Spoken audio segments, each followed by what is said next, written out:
Jadi gini, yang pertama mungkin gini dulu ya. Ini sebenarnya kan dari kepercayaan leluhur.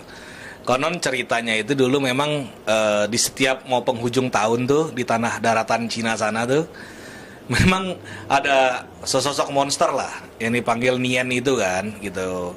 Nah, monsternya ini memang dia ya keberadaannya itu sangat mengkhawatirkan warga setempat lah. Nah, sampailah pada sebuah ketika itu sebuah saat itu di mana ada sesosok orang tua gitu loh gitu yang mungkin ya sedikit banyak ya mengetahui lah kelemahan-kelemahan atau cara untuk menghalang si monster tersebut ya di mana mungkin cara-caranya ya monster tersebut takut akan sebuah ornamen-ornamen yang berwarna merah kah, terus suara-suara dentuman suara yang agak apa ya meriah dan bising gitu loh, makanya ada permainan gong, simbal dan sebagainya kan atau drum gitu. Terus akhirnya ditutup juga dengan apa tarian-tarian naga, tarian-tarian singa, makanya ada barongsai dan juga tarian-tarian naga itu kan di zaman sekarang ya kan gitu. Maka itu sebuah kepercayaan dari keleluhuran yang memang tradisinya itu masih kita tetap jalankan sampai sekarang gitu. Nah makanya kita simbolkannya juga pemberian angpau loh gitu loh gitu. Jadi pokoknya yang ornamen-ornamen berwarna merah lah, lampion yang berwarna merah kita pasang-pasangin. Kalau angpau itu maksudnya apa? Sebenarnya gini, itu sih ya sebenarnya itu sebuah simbolik di mana namanya kita kan selama setahun itu kan ya kita ada mendulang keberuntungan kah atau kemajuan dalam hidup kah. Ya jadi diharapkan tuh jangan sampai lupa untuk berbagi gitu. Ya makanya kita berbaginya dengan simboliknya angpau kan gitu. Oke, berarti bisa dibilang misteri atau mitos dari monster astral dan ini akan memang setiap tahunnya dipercaya gitu. Ya dipercaya turun temurun lah gitu. Nah sekarang kita simbolikannya dengan cara gitu, kita pasang lampion-lampion yang ornamen-ornamen warna merah kah, terus pembagian angpau dan sebagainya kan. Nah, so ini kalau dari si monster Nian ini dia ini divisualisasikan seperti apa sih? Sebenarnya itu kalau lebih diartikan gini ya, secara visualnya nih kalau dari cerita turun temurunnya nih, ya sebuah sosok monster yang katanya ada tanduknya kah, terus juga bergigi tajam, bercaling dan sebagainya kan. Sebenarnya itu lebih ke arah simbolik sebuah bala ya gitu. Namanya kita hidup ya jangan lupa bahwa akan ada sebuah ya namanya bala kan yang terus serta menyertai kehidupan kita gitu loh. Ya kalau sudah tahu seperti itu maka jangan sampai lupa kita berbagi loh, berbaik hati kepada sesama gitu loh, atau merawat keluarga kita kah dan sebagai saudara-saudara kita. Sebenarnya ke arah sana sih sebenarnya. Nah, ini tapi kan juga monster Nian ini kayak sangat di konon menurut cerita sangat ditakuti nih oleh manusia karena memakan manusia. Ini maksudnya gimana sih, Bro? Ya itu dia makanya ya itu simbolik lah, simboliknya itu bala kan gitu loh. Ya terus kita juga percaya bahwa kehidupan manusia itu nggak akan lepas dari namanya lahir, tua, sakit, mati. Gitu loh. Itu adalah beberapa hal yang nggak mungkin bisa kita hindari dalam kehidupan kita. Siklusnya seperti itu gitu loh. Ya makanya jangan sampai ketika kita memang sudah mungkin mendapat sebuah berkatkah di dalam kehidupan kita, ya jangan sampai kita lupa lah untuk tetap saling berbagi atau berbelas kasih kepada sesama kan.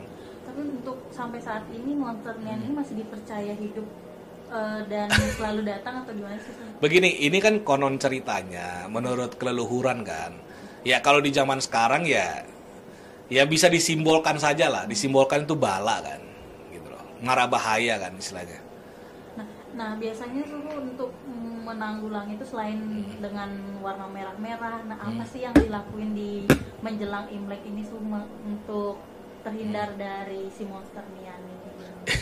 Yang pasti kita itu ya selain kita tetap berkumpul ya dengan keluarga ya, istilahnya ya kita berdoa loh, gitu loh, mengucap syukur kah, mengucap doa kah, ya terus juga kita mungkin di zaman sekarang bisa kita lihat juga salah satu simboliknya ada tarian barongsai kah, terus tarian naga kah, gitu loh.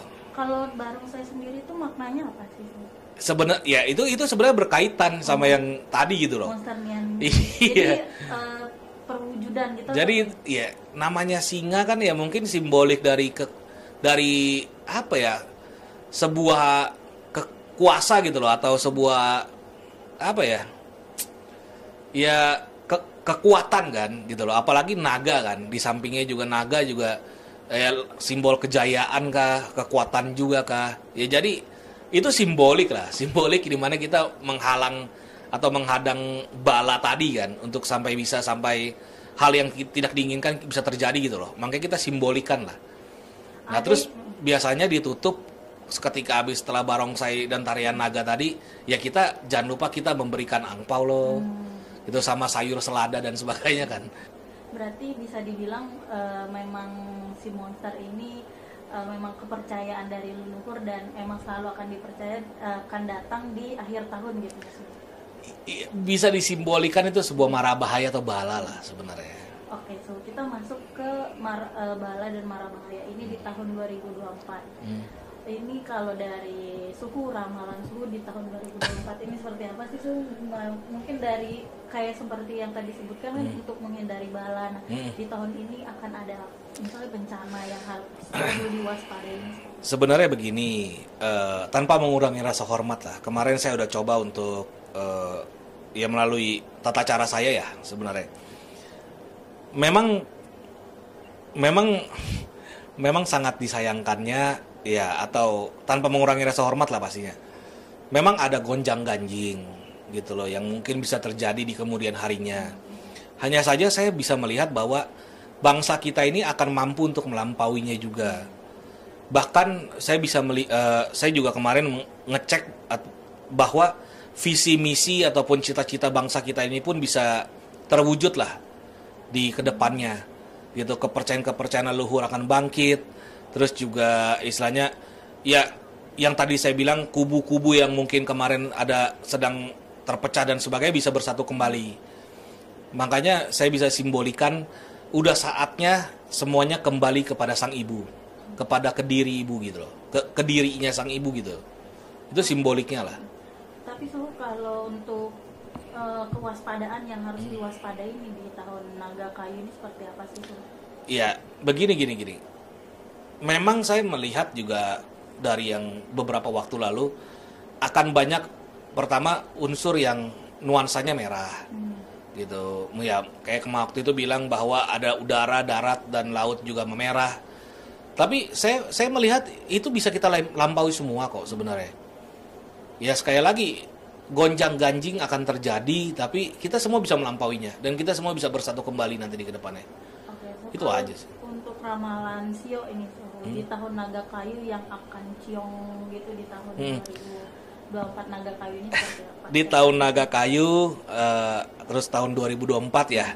Sebenarnya kalau boleh saya sedikit ingatkan kembali, ini sebuah tahun di mana memang kejayaan akan muncul, akan tiba. Hanya saja perlu diperhatikan bahwa ini juga merupakan sebuah karmic year gitu, di mana nanti kejayaan akan bangkit, tapi selalu ingat bahwa di karmic year tersebut kalau bisa memang kita tuainya itu taburnya itu karma yang baik-baik lah, tindak tanduk kita, laku ucap kita, karena di karmic year itu memang sangat apa ya, peranan karma itu sangat berlaku gitu, sangat kuat sekali gitu energinya gitu. Makanya harus diperhatikan nanti di kedepannya tindak tanduk kita. Kalau bisa taburlah kebaikan sebaik mungkin. Maka yang dituainya sekalipun juga kebaikan yang baik juga kan, gitu loh. Kalau untuk ini sio-sionya. Kalau untuk sio-sionya yang saya udah bisa lihat ya, yang bagusnya, yang bagus. Ini saya yang bagus dulu. Yang beruntung dulu adalah pertama tikus, terus monyet, sio ular juga bagus sebenarnya, kebo juga bagus. Nah, cuman kalau yang dibilang ciong itu atau kurang beruntungnya itu anjing. Gitu. Itu kurang beruntung dalam artian seperti apa sih tuh misalnya? Iya, ada memang benturan energi ya. Karena kan di sio-sio kan ada yang beruntung, terus ada juga yang bisa dikategorikan ya mohon maaf kata kurang beruntung kan. Gitu, kayak misalnya tadi ada tikus, monyet, ular, kebo. Yang dari 4 ini pun kita bisa melihat energi yang, makanya saya dikategorikannya tikus, monyet, ular, kebo kan. Ular kebonya di nomor 3 dan 4. Gitu. Nah, yang benar-benar paling bagusnya di tikus sama monyet sama naganya. Jadi naga, tikus, monyet, ular, kebo. Nah, ular sama kebonya berarti di 4 sama 5 lah, sorry. Gitu. Dan itu dalam segala hal di diperuntungkan di tahun ini, atau enggak kayak dari segi karir, percintaan, atau kayak Lebih ke arah ini, harta dan tahtanya. Jadi untuk kedudukannya kah, untuk pengelarisannya kah, gitu. Makanya nanti kamu lihat di kedepannya pasti banyak banyak sektor-sektor bisnis yang meledak untung ya. Saya melihatnya malah dari sektor properti bagus karena unsurnya kayu kan, gitu. Terus saya melihat juga dari segi teknologi bagus, berarti gitu. itu yang sio-sio beruntung itu yang berkaitan dengan harta tahta tadi itu. Iya, bisa dikatakan harta dan tahtanya akan mendapatkan mendulang keberuntungan yang besar lah. Kalau yang kurang beruntung itu dalam hal apa nih? Sama di harta Sama dan di tahtanya juga, kedudukannya dan juga penglarisannya kalau dia berbisnis gitu. Oke. Selain itu tuh ada ramalan lain nggak sih tuh untuk di tahun Sebenarnya gini, dikatakan kurang beruntung, jangan dijadikan penyurut semangat kamu juga gitu untuk berkarya gitu. Tetap ada caranya lagi untuk kita coba perbantukan di kedepannya. Ya, cuman itu jadi catatan aja buat kamu yang mungkin kebetulan sionya sio anjing gitu. Ya cuman jangan dijadiin patokan mati juga kamu bakal bangkrut dan sebagainya gitu. Nanti ada caranya kok, ada cara untuk itu caranya gimana tuh, maksudnya untuk menghilangkan ciong atau mengurangi ciong di tahun yang tidak beruntung itu biasanya seperti apa? jalan pendeknya saya katakannya perbanyak amal ibadah. Kalau jalan panjangnya nanti tanya sucung. Berarti kayak ada ritual-ritual gitu kan? Iya, Biasanya bisa. ritualnya itu yang paling umum sih apa sih? Yang paling simpelnya kita bisa bilang diruat loh, dibuang kiasnya atau balanya loh, gitu. Kayak yang lepas-lepas binatang Nah itu juga termasuk? bisa, gitu. Itu juga bisa karena kita sebenarnya sih ada beberapa kubu yang bilang itu kurang baik dilakukan dan sebagainya. Intinya adalah itu bisa, itu bisa. Itu biasanya dilakukan untuk mengurangi ciong itu, biar maknanya itu seperti apa sih Ya, dengan dalam- melepas hewan kayak gitu? Dalam artian gini ya, yang paling sederhananya adalah ya kita mencoba untuk berbaik hati kepada makhluk ciptaan yang lain gitu loh, seperti hewan tadi misalnya kayak burung lah dan sebagainya. Ya namanya dia kan diperjualbelikan loh gitu loh, dikurung kan, istilahnya ya kita lepaslah ke alam gitu. Gitu.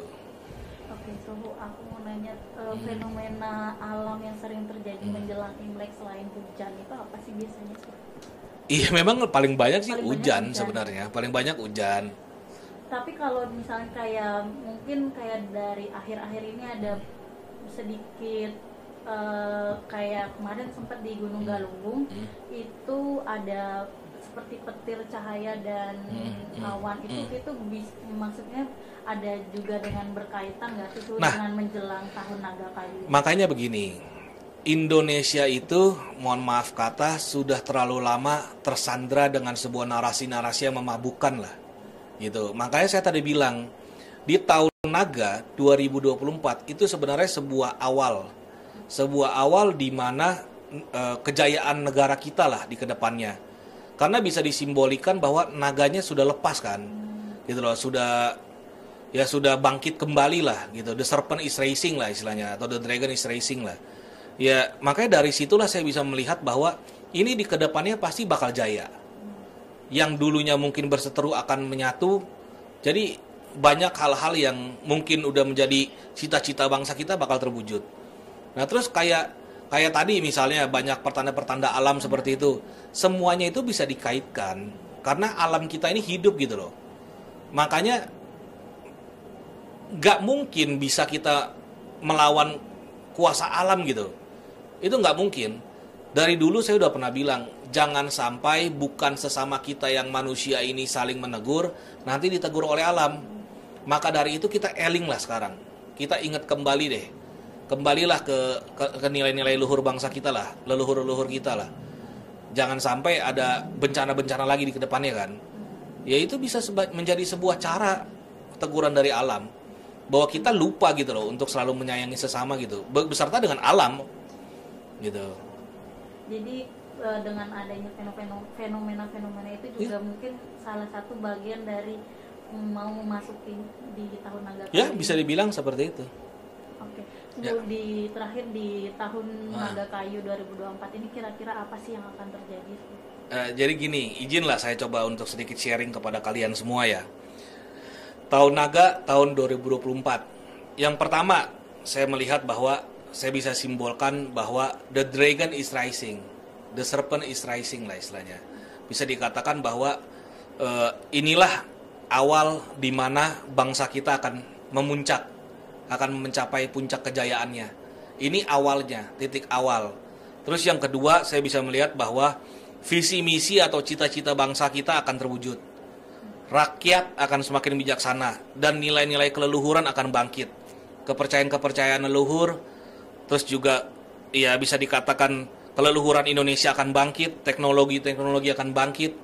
Terus yang kedua, saya lihat sisi maskulin dan feminim akan bersatu, akan melebur jadi satu. Terus kesadaran rakyat akan meningkat. Tetapi ingat, jangan sampai kita tidak taat hukum. Karena di kedepannya konstitusi dan peraturan perundang-undangan akan ditegakkan setegak-tegaknya. Terus yang ketiga, ketegangan, gonjang-ganjing, dan juga perpecahan yang mungkin sudah terjadi sekarang, semua akan melebur menjadi satu, menyatu lagi ke depannya. Anak-anak yang sudah mulai meninggalkan ibu akan kembali lagi kepada kediri sang ibu. Mungkin itu aja deh yang bisa saya bilang. Kalau ada kurang atau lebih, mohon dimaklumkan dan dimaafkan. Terima kasih.